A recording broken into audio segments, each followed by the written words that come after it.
Republic has been bringing you the visuals showing how Taliban's claims on women's rights have just fallen flat. Visual of women protesting in Kabul emerged, and shortly after, Taliban could be seen opening fire at the women and even lathi charging them and beating them with the gun stock. Joining me on this broadcast is a very, very special guest, Shukriya Barakzai, a former parliamentarian and a diplomat. She's joining us live right now. Shukriya Barakzai, before I come to you, I would also like to tell our viewers about the sacrifices that have essentially been made by you. On your screens, ladies and gentlemen, is a former parliamentarian who has been instrumental in drafting the constitution of Afghanistan, has had several attempts of assassination. She's run an underground education program for children in Afghanistan. So there are several sacrifices that have been made by women activists like Shukriya Barakzai, and we are really, really grateful, Shukriya Barakzai, that you've joined us on this special broadcast. As we speak to you, Shukriya Barakzai, we are also beaming images of what really is happening in Kabul right now. Women being whiplashed by Taliban members. And remember, this is contrary to what Taliban 2.0 essentially has been claiming, that there would be equal rights that would be granted to women. When you look at these images, what goes through your mind, and what is it that today you want to tell the United States of America, which has certainly turned the blind eye on these matters? Thank you for the opportunity. I think what's going on today in Afghanistan and the great movement of the Afghan people and the resistance of the Afghan nation for keeping the value of democracy and equality and fundamental human rights as a matter to think and to receive support. I think that means the courage, that means sacrifice in Afghanistan, and that means how we are under pressure and how they are facing threatening life under Taliban. When we saw it's not only about the Taliban, it's also clear another message, which is, I think this message needs to be considered globally. When the genocide is happening in Afghanistan, when the people of Afghanistan are not feeling safe, when there's a sexism is going on, when there's but clearly you can see the discrimination among men and women, just someone because they're women, they're not allowed to work, not allowed to go for education. Even the rights of people to come and demonstrate in a civilized way and raise their voice, as today they are facing gun and they were facing whiplash. That is very disappointing. And I think someone should be accountable for this kind of behavior.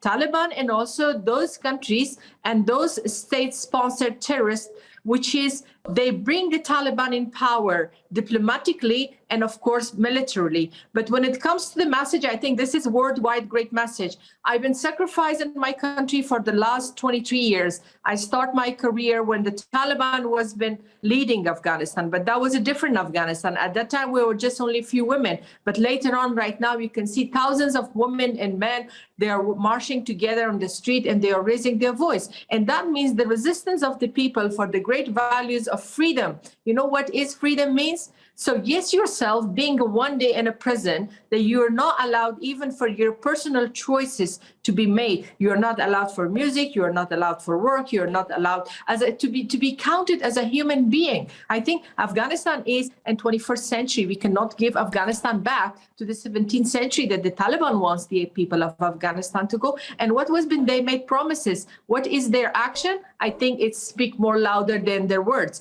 because always they are giving very empty promises, statements, which is none of those statements are going to be implemented. And what is important as Afghan, am I allowed to ask my Indian friends, okay, you don't like the current government or still it's early to recognize them. What about the Afghan nation?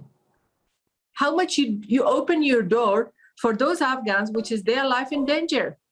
How much we should support those voices internationally? Because right now, no one is talking on behalf of Afghans. Everybody is just trying to justify their shameful agreement with the Taliban or the way they got support Taliban to be in power in Afghanistan. So no one feel themselves responsible for the people of Afghanistan, which is they've been a great allies for the last 20 years. But this is the time to ask every state, every politician, every government, raise your voice, ask for the rights of Afghans. And this is the time we need your understanding, sympathy, solidarity. This is make me very sad when I'm seeing that only few voices, but not officially. You know, through to the media is coming. Yes, we've been a topic in the media because what is going on, unbelievable for anyone. But this is a very small part that you can capture it. What is going on in the country at the moment, what is in the ground, how journalists are living under threat, how judges are living under threat, how women's rights activists are living under threat, life danger, how they are changing place to place, just because they've been work, just because they've been part of society, just because they were being educated, just because they have a voice, just because they are servicing the people, they are just informing what's going on. So in the last 3 weeks since Taliban occupied Afghanistan militarily, so lots of things changed. You cannot compare today Afghanistan with yesterday Taliban. And right now Taliban are saying they're confused. I heard the United Nations humanitarian work interview. That was very disappointing. I think we shouldn't justify all those unhuman action from Taliban by any other name, that they are not familiar, they are not ready, we should give them time. Enough is enough. How you can ask a poor family to just give time for the Taliban to settle their government when they don't have salary, they don't have the rights even to go outside and buy some goods for their kids. They don't know how much widows we have in Afghanistan. You know how many women are responsible to feed their children in Afghanistan. You know how these women and men are feeling on the street to just be counted as a human being in their own country. You know how sad is, like the historical enemy, Pakistan, ISI, is coming and leading war in Afghanistan and bombarding Panjshir. Panjshir is a part of Afghan land. It doesn't matter. Occupation is occupation. We don't want Pakistan to lead Afghanistan. We don't want Pakistani militant in Afghanistan soil. We don't like them. We do understand, we realize they are not our friends. Can I then They've ask been you? always our enemy. But no, everybody's just keeping quiet. Nobody's asking for sanctioning Pakistan, to pressurize Pakistan, because Pakistan was the one to talk on behalf of Taliban with the word. So now Pakistan should be more accountable than Taliban. Shukriya Barakzai, because you raise a very important question, and this is exactly over the last few days, Republic Media Network perhaps has been the only media network across the globe trying to put out enough evidence for the world to see. Pakistan's complicity, Pakistan's commandos on the ground waging the war against the National Resistance Front. Shukriya Barakzai, we do know that you are well connected. You do have an idea what's happening on the ground. Tell all our viewers, how exactly is Pakistan involved? Because many would still ask you this question. Shukriya Barakzai, whether at all do you have the evidence of Pakistan's involvement? So today, I want you to tell all our viewers who are watching right now, why exactly should the world come together and sanction Pakistan? I think it's a very simple example. Since how many days, without knowing who is the government and which kind of government will taking shape and place in Afghanistan, the head of CIA in Afghanistan, and the way they are sitting on the position without accepting protocols, their body language is more louder than their action. Is anybody asked what the hell is the head of CIA is doing in Afghanistan? What the hell of ISI is doing in Afghanistan? The head of CIA, which is the most global power, when they meet Taliban, it was a very secret meeting for just a couple of minutes or maybe less than an hour. But what the ISI is doing, it's been few days. And they are using, yes, they are military. I think in the social media, people should trust those clips that people are not speaking our own local languages and they are coming to have a jihad in Afghanistan. For what? Just because people in Panjshir, which is that Panjshir is not only Panjshir, it's representing the entire Afghanistan. They were standing for values, not for a political power shareman. If there was a political power shareman, they made the deal before all this genocide is happening right now. If you understand the situation, I am in contact with those people that they are living in Panjshir. Although politically, I was not in a favor of them long ago, but right now I'm one of those because I feel sympathy with them.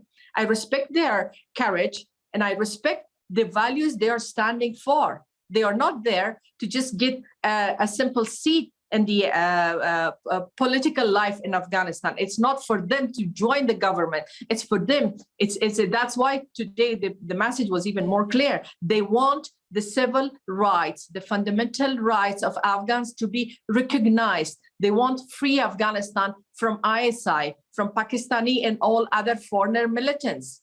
So for how long Afghanistan should be a safe net for either strategic of Pakistan or other militants?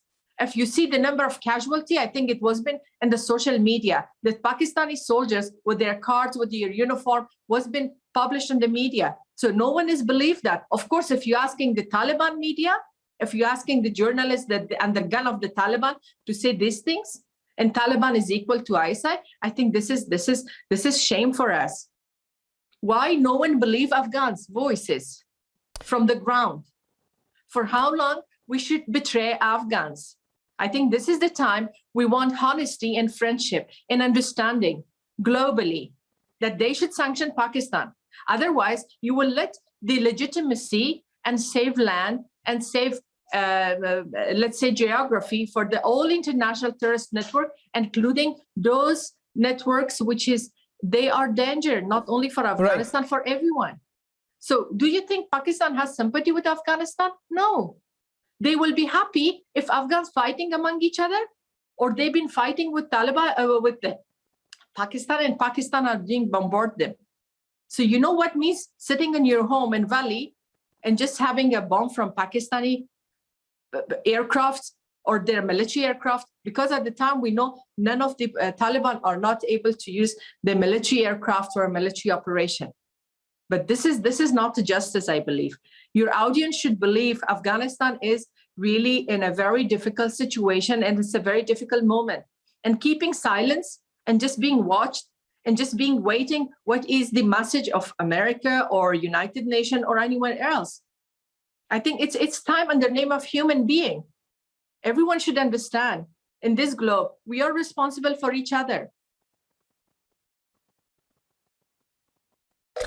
I'm really sorry, as you mentioned that you are in touch with those in the National Resistance Front, can I then ask you, because a lot of people are still very concerned about the well-being of Ahmad, Massoud and various others who've been part of this resistance front. Can you tell our viewers anything about their safety? Are they safe? How exactly are they doing? Because a lot of people are still concerned about the fact that Taliban has taken over Panjshir and the fact that perhaps Ahmad Massoud had to leave Panjshir. Do you have any information that you could share with our viewers? I think we will understand what this proxy war means. We understand what propaganda means. So if Ahmad Massoud wants to leave or he wants to be surrounded, I think he will made it long ago, that decision. So it's better to support them. It's better to listen to them. It's better to encourage them. The way they are fighting a small, they've been trapped several times, but still see the resistance, still see the support, still see he's sitting in Panjshir, but people in the Kabul street and Mazar street and Daikundi street and many other provinces, they are raising their voice because he say his resistance is not only for Panjshir, his resistance is not only for political power in Afghanistan or for political share power. His resistance is for values, for national values. So this is need to be admit, this is need to be accepted as a power. And of course, may God bless him and all his people that been supporting him. But this is the time that at least morally we should support someone rather than believing fake media or fake news. Right. You cannot understand how our social media is going to be unfortunately paralyzed. Right. How our media is under shadow of fear. You cannot understand because you never spend a day under fear. This is, we understand what is the feeling. We are understanding how is the situation when you are feeling and threatening from a group which is they are not taking responsibility for any their brutal actions. Ms. Barakzai, we do know that you have a lot of friends in the United Kingdom. They're well placed. So hence I want to ask you this question. This entire growing clamor for legitimacy to the Taliban, don't you think this is going to be the biggest blunder? And perhaps global powers need to come together and understand that it is not Taliban which is going to run Afghanistan. It is, after all, Pakistan which is going to run Afghanistan, and that's going to be a disaster. So it's high time perhaps the global powers, they need to come together and ensure that Pakistan is essentially put out of the way. I don't think so. They are not understanding. Everybody is understanding very well. I think you've been just witness of the Secretary of Foreign Affairs. He traveled first to Qatar, and from Qatar he went to Pakistan. And there was been giving promising for about 30 million pounds aid, humanitarian aid for those refugees that they are just passing and receiving safe passage from the Pakistani border. So this is how Pakistan are easily making money from out of Afghanistan. And even just for a safe exit or passage, they're asking money. So I would say that it's time for everyone, whatever was been made it, and 2020 in Doha, this should be the time that everybody should come together and should rethink how they will get rid of the mass they made. The Pakistan needs to be under pressure because they are the important vein of Taliban. Asking Taliban to do so, they are not political group. They are just a militant. How you are expecting a militant to do not act like exactly what you are showing? This is how they've been done in the last 20 years. It's hard for them to put the gun down. Even when they are sitting with a bilateral meeting with their all fellow colleagues, they are carrying gun. When they are going to media for the interview, they are carrying gun. So the gun is the only thing they know. Violence is the only thing they have. So this is important to bring Pakistan to be accountable. Right. Otherwise, well, thank you very much, Shukriya Baraksai, for joining us on this broadcast. Taliban, it will be a chaos, not only for Afghanistan, but worldwide for everyone. Thank you. Thank you. Thank you.